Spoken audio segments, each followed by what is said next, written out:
Thanks very much, Desiree. Yes, well, we are in sunny Cape Town.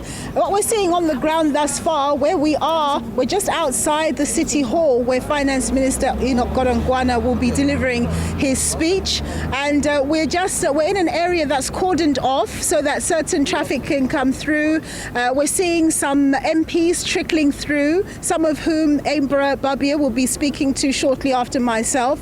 So that's basically what's happening. It's quite quiet, a little bit of traffic coming through, but of course much expectation around what's going to come out of the midterm speech. Of course, everyone's looking at what's going to come out around the minister's announcements around the public sector wage talks, well, not the wage talks, but the medium-term expenditure framework for specifically the public sector workers. We know that the government spends over about a third of its budget on wages, and it's been trying to rein that in. And of course, right now we know it's very topical. The unions, some of them are not prepared to accept the 3% wage offer that's been put on the table, and so there's a bit of a fight there. The Public Servants Association basically having given notice, 7 days notice, and then they will likely announce a strike next week. So that's going to be very interesting.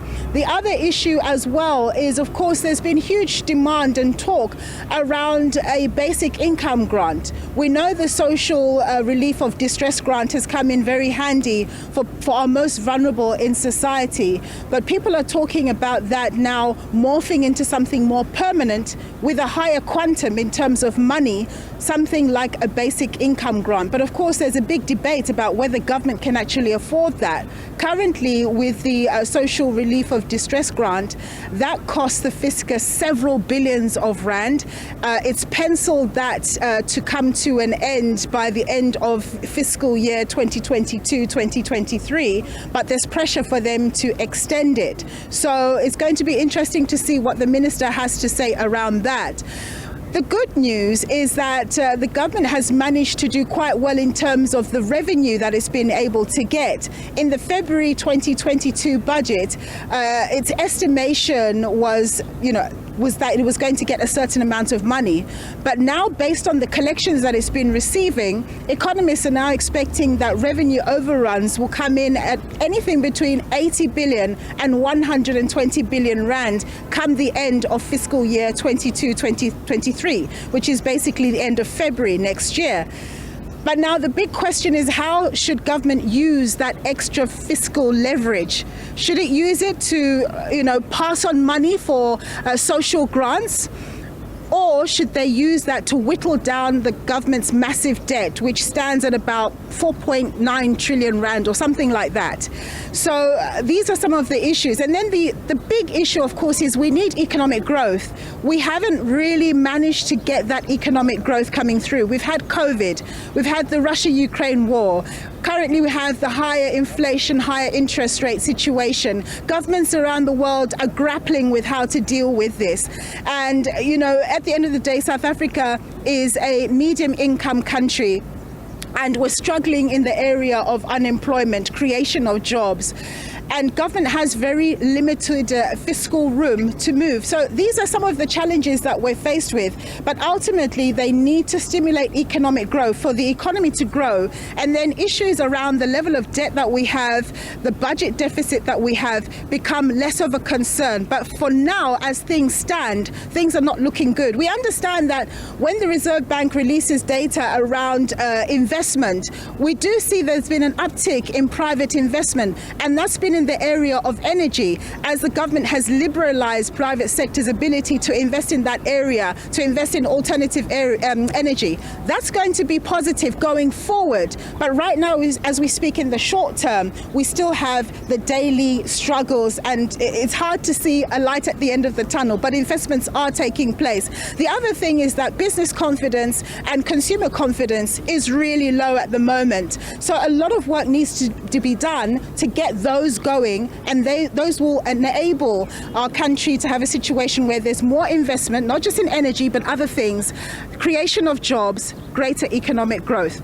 So we're going to hear from the minister about what government has been doing to try and stimulate economic growth. there's a whole lot of things, of course, that the minister will be covering, and we'll speak about that later as I get guests later on. But in the interim, of course, we have been running an online poll. My colleague Tembiso Sitole is with me, and he's going to tell us about the online poll and how it's doing. Thank you very much, Tembiso, for joining us. Tell us about the online poll. Thank you so much, Nompu. Of course, you'll recall that we're running a poll looking into, asking our viewers as to when was the first budget tabled. And of course, the options were February 24, 1994, June 22nd, 1994, March 17, 1994. Of course, majority of the people were leaning towards, February because of the significance of that month. But the correct answer there is June 22nd, 1994. Of course, it's part of the build-up, and we encourage our viewers there at home to also express their views as consumers, in terms of what is it that they'll be expecting from the budget after this afternoon from the minister. Okay, and what are you hearing from people on the socials? What are they saying? What are they expecting? Well, a few tweets, some people indicating that they actually have no interest in watching the budget, with others indicating that, of course, they look forward to how he's going to trim the budget. Of course, the political party leaders, of course, sending their tweets in between, of course, throughout will also be rolling that and just indicating the sentiments within what the people are saying on the ground. Tembiso, thank you very much for that. Very sad indeed that in South Africa, many of us have become apathetic to issues of economic policy and issues of politics, because people just feel that we're not moving as a country. There's always political gridlock, and that translates as well in what happens in our economy. And the finance minister is going to have the huge challenge of spurring some level of confidence that we are going to move from this stagnation that we've been experiencing as a country. So I'm going to hand over to my colleague Abra Barbier. She's got some MPs with her, and they're going to be giving her their thoughts on what they expect from the MTBPS. Over to you, Abra. Nompu, once again, thank you very much. Yes, I am still speaking to members of parliament who are telling us what their expectations are. And for this round, first up, I have Mr. Sheikh Imam of the NFP. So thank you very much for speaking to us today. My colleague Nompu just spoke about confidence. How much confidence does does your party have, the NFP have, that it will hear what it wants to hear coming from the minister today? Well, given what the minister has said in the previous medium-term budget policy statement, we are mindful of the fact that we're going through a difficult period in the country, and worldwide many countries are going there. But I must tell you that the statements that have been made by the minister over a period of time tells us that, all is not well in the financial aspect of governance in this country. And so as a result of that, I think we are not expecting miracles today. Okay, you're not the first party who said that to me today, but if we can just throw up a wish list, what would be at the top of your wish list? Well, for economic growth, you need job creation, not only in the public sector, but in the private sector. But you need to create that conducive environment, which is what we are not doing. And again, in the previous medium-term budget policy statement, the minister alluded to that he's going to create an environment, but that is not happening. That's the first thing. The second thing is you're going to find is the state, the conditions, particularly of the state-owned entities. Let's take Eskom for that matter. How are you going to boost economic growth in the country when many businesses do not have the supply of electricity? It's impacting. More and more businesses are actually closing down. But we hope that he's today going to tell us what the plan is over the medium term to be able to deal with the issue of Eskom once and for all. But over and above that, remember, crime does not only affect lives, it also affects you economically. You can look at now the impact it's going to have on tourism in this country as a result of what happened in Mpumalanga. And again, we want to say, while the minister is probably going to tell us about the 10,000 officers that he's putting on the ground, it's not going to solve the problem of crime. You need to create jobs. You need to get to the root causes of what is creating the situation, why so many people are taking on to crime. And that, we believe, must be done jointly with the social development, with basic education and other role players, so that we can get down to the root causes of dysfunctional families. If you look at the statistics, in recent 91,000 children in this country gave birth to children that were at school. Something must be wrong with the society we're living in. If we're not going to deal with these things, certainly the levels of crime will continue to rise, and that is impacting on the economy as a whole.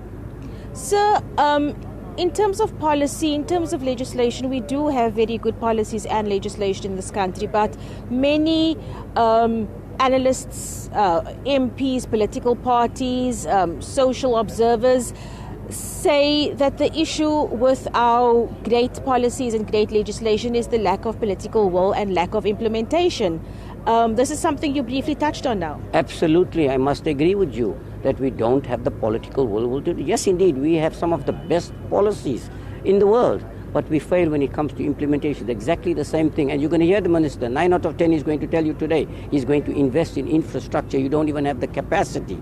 But what is more important, if you look at the Auditor General's report, that most of those officials that are responsible for governance do not either have the capacity or the qualifications. But as a result of cadre deployment, we are finding ourselves in a very difficult position that we have people that are employed that are not fit for purpose. Now you need to deal with those things. Look at the amount of money that you lose in this country for not getting value for money alone.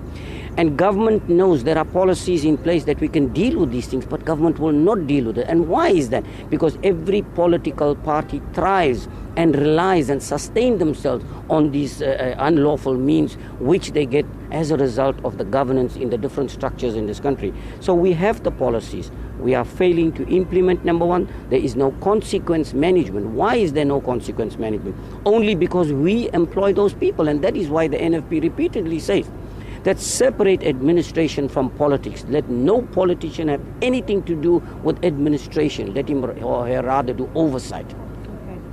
Mr. Sheikh Imam, thank you so much for your time. I'll speak to you after the speech. Next up, I have Mr. Hanif Hendricks, the leader of Al-Jama-ah. Sir, Mr. Hendricks, thank you so much for speaking to us. You had a meeting with the Treasury, with the Finance Minister yesterday. How did that go? It went quite well. And we raised quite a few issues with the Minister of Finance, because that meeting was to give leaders of political parties heads up and to take them into their confidence. Sir, earlier on when we spoke, you spoke about, I think it was policy or fiscal change, fiscal policy change you would like to see. Can you just elaborate on that? Yeah, look, when it was my turn to question the Minister of Finance, I told him that, it's very well calling political leaders to such a meeting because if it was called earlier, we could have put some positions on the table to help him, and then in his medium budget speech this afternoon could change, because as you know, we are looking at a 3-year budget. The medium budget speech is the first process. The next process is in February when he tables his permanent budget. So we told him that if I had an opportunity to meet him earlier, we would have told him that we need to relook at our fiscal policy, especially illicit financial flows that is taking out of South Africa 50% of its GDP. So that money can be better used for socio-economic projects than allowing the big corporates and conglomerates to rape South Africa of its GDP. So the budget speech, he has to work with half the money that the country actually has. So he then indicated that he is quite willing to look at and I also told him that most of the political party leaders don't attend these sessions because you don't give heads up, you don't take us into your confidence, you don't give us opportunity to put proposals. So he said no, he wants to institutionalize his meetings with leaders of political parties. And I told him, yes, that will be the first step for co-governance, which was promoted by the Zondo Commission, which the president of a country didn't have a quarrel with. The winner-takes-all approach doesn't work. And we hope that when the Minister of Finance talks about institutionalizing his relationship with political party leaders, it is actually co-governance. You don't have co-governance by just making the chairpersons of portfolio committees from political parties. You start with the fiscus. And at the moment, unfortunately, that his department and his Director General was there, said that illicit financial flows is not my problem, it's a problem of SARS. So I told him, no, it's everyone's problem. We all need to get together, and the minister is responsible for SARS. He's responsible for what your department does for the budget. And so that narrow outlook is not going to help the nation. Mr. Hendricks, thank you so much for your time. I'm going to call up your colleague from the PAC. Thank you, sir. Mr. Mzwanele Nyonto of the PAC, sir, can you just come a little bit closer? This segment of the day in terms of TV talk is called expectations. Expectations that political parties have of the minister's speech. But when I asked you what your expectations are, you said absolutely none. Of course, expectations from Minister Godongwana, we expect nothing. Expectations from the ruling party, we expect nothing. The inability of the ruling party to govern this country is a problem for all of us. So we expect nothing really. Remember, this country is the most unequal country in the world. And the youth unemployment is out of reach. Now, we really expect nothing from them. Anyway, as long as this government is not addressing the land question in this country, we will remain this way. Because as long as the land question is not addressed, the economy will still remain in the hands of the white people, in the hands of the few. The means of production, as long as they are not addressed, that needs a political party with political willingness that is keen to address the elephant in the room. But remember, at some point they had 2/3 majority, they never addressed it. Now we can't expect them to address it now when they are not even sure if they are still the ruling party, at least according to the last election results. So we really expect nothing. Sir, okay, you expect nothing, I hear you. But in terms of socio-economic policy, socio-economic change, I mean, you were speaking to me earlier about the plight of the poor, the fact that South Africa is in the throes of poverty. Yes, you don't expect anything, but what would you like to have heard? For now, we would like them to address to avail the resources for the youth unemployment. We would like them to address the problem of public servants who have never tasted increment for the past 3 years. And we would like them to address the issue of unemployment in general and the issue of load shedding. And remember, it's not even a load shedding now. We are in total darkness. And we also want to hear from the minister, what is this thing of coal and this new energy renewals? Because you find Western countries, they don't want us to use coal, and yet they are investing and they are stealing coal in this country, but they want us not to use coal. It means there's a new imperialism. It's not even neo-colonialism now, it's another imperialism, if that is the case. Mr. Nyonso, we're going to have to wrap it over there. Thank you so much for your time. I'll catch up with you later on.